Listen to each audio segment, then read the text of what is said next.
চারবারের বিশ্ব চ্যাম্পিয়ন, একসময়ের football পরাশক্তি Italy এখন যেন সব হারিয়ে নিঃস্ব।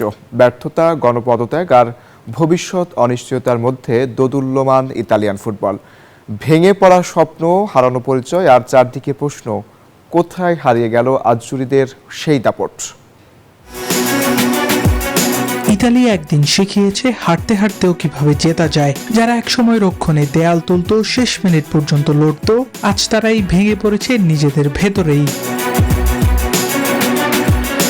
2018 দিয়ে যার শুরু, এরপর 2022 আর সবশেষ আসন্ন 2026, টানা 3টি বিশ্বকাপে নেই ইতালি। ফুটবল দুনিয়া যেন দেখলো একটি জাতির ফুটবল আত্মবিশ্বাসের পতন।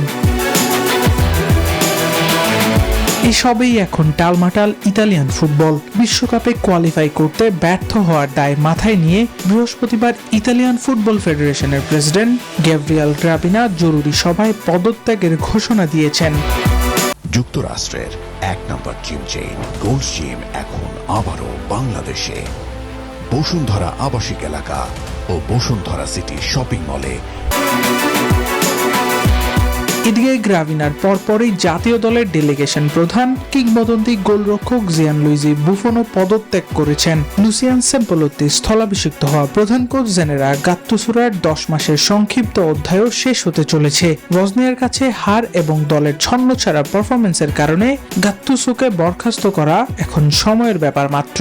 ধারণা করা হচ্ছে আগামী জুনে নির্বাচনের আগে ইতালিয়ান ফুটবল সম্পূর্ণ অভিভাবকহীন অবস্থায় থাকবে।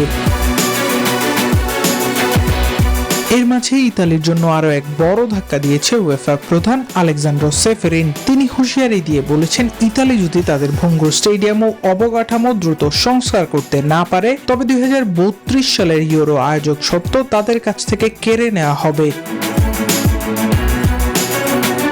গণপদত্যাগ আর ইউরো হারানোর হুমকির মাঝে ইতালিকেই এখন সিদ্ধান্ত নিতে হবে, তারা কি অতীতের গৌরব আঁকড়ে থাকবে নাকি নতুন ভবিষ্যৎ করবে।